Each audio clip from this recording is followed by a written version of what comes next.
Hey, what's up, everyone? So Ouija back with Ouija's Auto. Driving here on the freeway. We're heading home, but I kind of want to share this video just to cover three quick things that I've learned and that you will need once you officially get licensed. So this will be like how to get your dealer's license part 2, but more like what to do once you're officially licensed. Okay, so step number 1, once the inspector comes out, they check your location. They're going to check for your signs. They're going to check for your parking location, that make sure that has a sign. And don't think, oh, I'm gonna just put a paper sign with some tape. No. It has to be either bolted on some type of fence. It has to be on some type of vinyl to the point where it pretty much is not like easily removable. Somebody can just come and pull your sign down, right? So what we did at ours, my parking spot is on obviously there's like a metal fence, so we bolted the sign onto the fence with some screws, so obviously that was good. They're going to check your office for a locking cabinet, so they're going to do that. They're going to, what else? They're going to make sure that your door, the door to your office actually has a sign, so they're going to check for that. They're going to make sure that some of them will require you to have business hours. I think she was okay with, because we had it on the outside part of the door of the building, because I'm in a commercial building, but I didn't have it on my office door. So if the office hours are not located on the outside of the building, guys, make sure that you have it on your door, and then you should be okay. But just be prepared for that too. Let me see what else. That's it, pretty much, guys. Your locking cabinet. Oh, your signs are posted inside of your office. So there's no cooling off sign. The what is the other one? I forgot the ones, but I mean it's in the packet, all the signs that you pretty much need. So make sure that they're printed up and they are posted by the time your inspector comes out, right? So now the inspector's out, everything's great. You finally got your temporary license, because that's what happens. You get a temporary license, and you get a temporary license plate too. So you get two papers that pretty much look the same. One will say temporary license plate, and one will say sorry, because I'm driving on this freeway, it's like super like bumpy right here. And the other one will say like temporary temporary something type of permit, but it's pretty much your dealer license and a permit, and it's good for about 90 days. So with that, you're pretty much set. You're good to go, right? So what do you do next? You got your temporary license plates, you got your pretty much your temporary dealer license, right? So it's like, well, now what do you do, right? Well, step 1, you want to make sure that you're signing up for the auctions, right? Or I don't know if you plan on getting cars from like Facebook or OfferUp, Craigslist, you can do that. Now obviously you don't need your you don't need to sign up with them for anything, but if you're going to be using auctions like Manheim, Backlots, all that other stuff, right, you need to make sure that you sign up for the auctions. So first thing I would recommend that you do is sign up for auction access, right? You go to the website, auction access. They're going to ask for like your ID, your dealer license number, and you will be charged, I think it was $99 for the year, which is not bad. So auction access is pretty cool, because once you sign up with auction access, you can pretty much download the application, and it has your picture there. So when you go to Manheim or whatever, they pretty much scan you in and you're good to go. You can take that on your phone with you, and you can get into the majority of the auctions with being signed up with auction access. So that's pretty cool. It has all your information already linked in.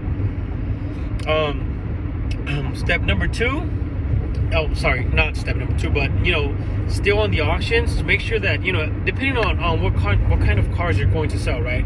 I would sign up also like IAA, Copart, if you're interested in doing some salvage titles. Auction access won't work for Copart. You need to sign up with them, and it's I think it's like $120 for the year. it's like 120 for the year, but you also need to leave a deposit, right? So for example, you need to leave, I believe, about a 10% deposit depending on the cars you're going to buy.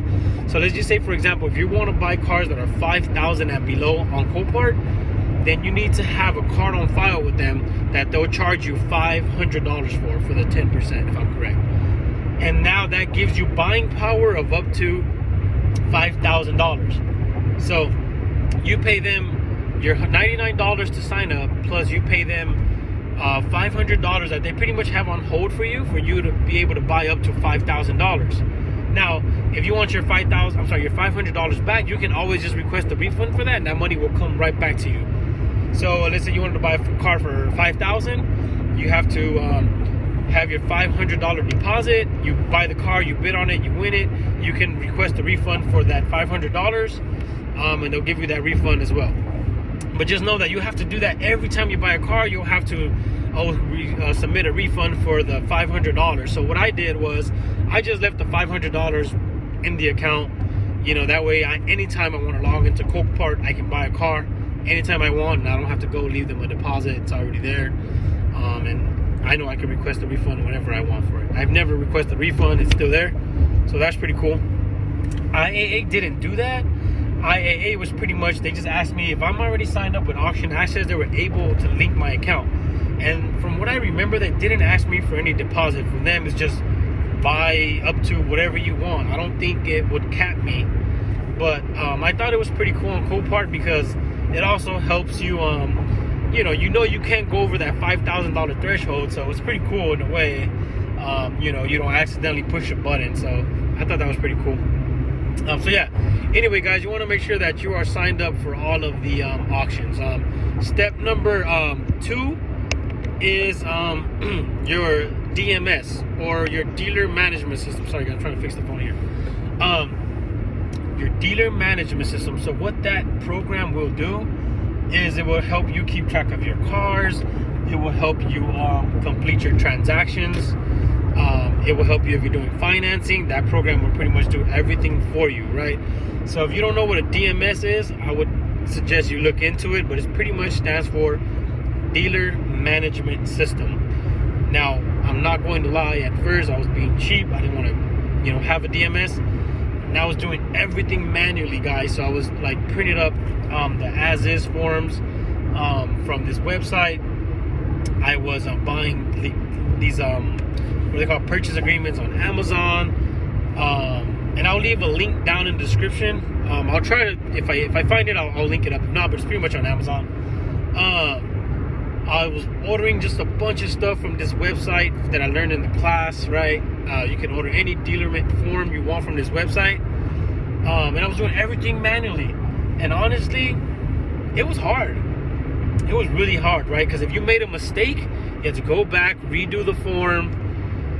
And man, so anyway, now I have a DMS, I have a dealer management system. So all I had to do now is pretty much copy and paste the VIN number in the program, and it loads up everything, the car information, every single thing, every paper that I want to print.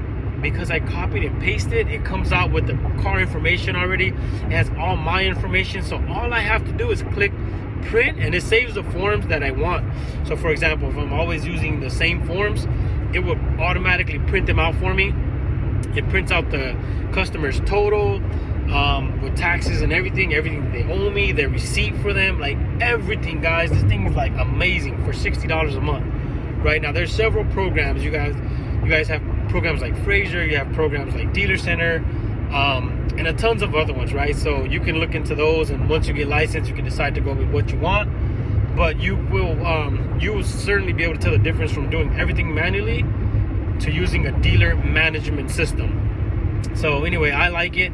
If you're going to be doing any financing, you definitely have to have one. You can't do any financing unless you have a dealer management system. Or you probably can, but man, it will be so hard because you submit the deals electronically.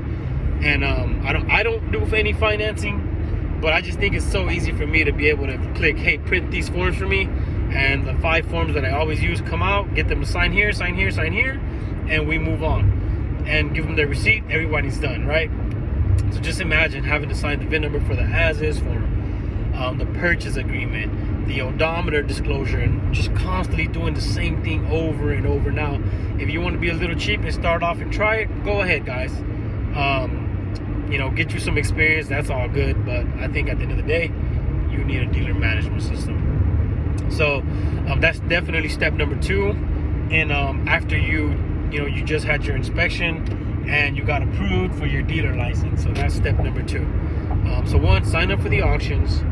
Step 2, decide if you're going to do dealer management system or do everything manually. However, you need to figure that part out quick, because once you have a customer, checking out the car and like, hey, I'm ready to buy, now it's like, oh my God, what do I do? What forms do I need? How do I fill this out, right? There's so many questions that run through your head, and you're gonna, be with the customer for an hour signing paperwork that should take you honestly like 10 minutes. So if you guys want to see a video on like what paperwork you should be signing or how that process looks, let me know in the comments and I can probably get a video up. But anyway, step 3, guys, if you don't know any mechanics, you need to move quick and find yourself at least 2 mechanics, okay? Because I'll tell you what, I'm in Los Angeles, California, and man, these mechanics are always busy, right? LA is one of the most populated cities, so most populated cars on the street, traffic is horrible all the time. So mechanics are always busy. So find you 2 mechanics that you can always take your cars to, and you know that they're good mechanics and know how they'll be able to support you with some great prices. The other thing is, make sure that you know a body shop guy, right? You might find a car that's a great deal, and it just needs some body work, and somebody doesn't want to deal with the car because somebody else is charging too much. You know a guy who'll do it for half the price and will still do a great job. Or you find some great deals on Copart, and man, this car is an easy fix. I know somebody will fix this for X and X amount. And I can find these parts online or whatever the case may be, guys. You got to get out there and meet people. You have to network. So as I'm out there, at the smog place, I network, guys. If I see somebody with a dealer plate, like, hey, you're a dealer? Yeah, man. Oh, what's up, man? Like, how's everything going for you? Good. I met a guy the other day who was like, yeah, man, I do a lot of wholesaling, and I just buy cars, so I'm getting this one smogged, and I'm gonna put it in the auction, or I'm gonna sell it to CarMax or sell it to Carvana. And he's like, it needed a little body work, and I do body work. And I was, oh, you do body work? Hey, man, like I buy cars from Copart that need, body work sometimes, and let me get your number. And we started exchanging contact information. There you go. I met somebody else who does body work now. So now I know 3 people who do body shop, because I'll tell you, these guys are swamped with work too. And sometimes it takes a week for you to get your car, a week and a half. And I'm telling you, if you're flipping cars, you need your cars ready quick, guys. You need that money to come in. You need that car ready to go. All right. So yeah, that would be the other thing that you need to get ready. The last thing that I'll leave you guys with is you need to work on your marketing, right? Look at other cars, look at other postings on Facebook, OfferUp. How are these other dealers posting their cars? Look at their prices. You got to be competitive. What are they offering? Are they offering warranty? And if they are, get yourself connected with a warranty company. That's another thing, right? Are you selling your cars as is? Man, there's a lot of little things that you will be learning, but it's definitely doable, guys. So get out there, make sure that you guys are networking, make sure that you guys are taking great pictures of your cars when you're marketing, make sure that the lighting is good, that you're detailing your cars, that you're writing some great descriptions, not just, oh, this is a 2005 Acura with 125,000 miles, a great car, gas saver. What is that, man? So make sure that you're leaving some bomb descriptions of your cars. If you want to get some ideas, look at other card posts. That's what I do. I'm like, oh wow, this guy went very, very detailed. Now some people may read all of it, some of them may not. But at the end of the day, it doesn't look like, hey, some post I see a very reliable car. It's a gas saver. Like, what is that, man? So make sure that you work on your marketing, guys. And those are the quick things that I wanted to leave you guys with. I don't want to make this video too long. But yeah, this would be kind of like the after. Now you got your license, like what do I do now? So yeah, guys, let me know if you guys want to see anything else, man. I appreciate you guys for just kind of rocking with my YouTube video. We're at 200 subscribers, so man, I appreciate every one of you guys. Make sure that you like and subscribe to the channel. I'll try to be bringing out more content, sharing more of my learnings. I've been a dealer now for 1 year, and it's been fun. This business is so fun. And it's a risk, guys. So, you know, don't be afraid to lose some money, man. If you got, you know, if you got money and you know, you just can't take a loss, then I will tell you starting a business is not for you. Because I'll tell you, man, I had a car with a bad transmission and I took a loss on it. It was part of my learnings. I said, you know what, I'm staying away from that car. I'm staying away from those cars, right? It was definitely a learning for me. But you know, luckily that I've also been able to make some money. So, you know, if you guys have any questions, go ahead and drop them in the comments, man, and I will see you guys on the next one, man. Appreciate all you guys.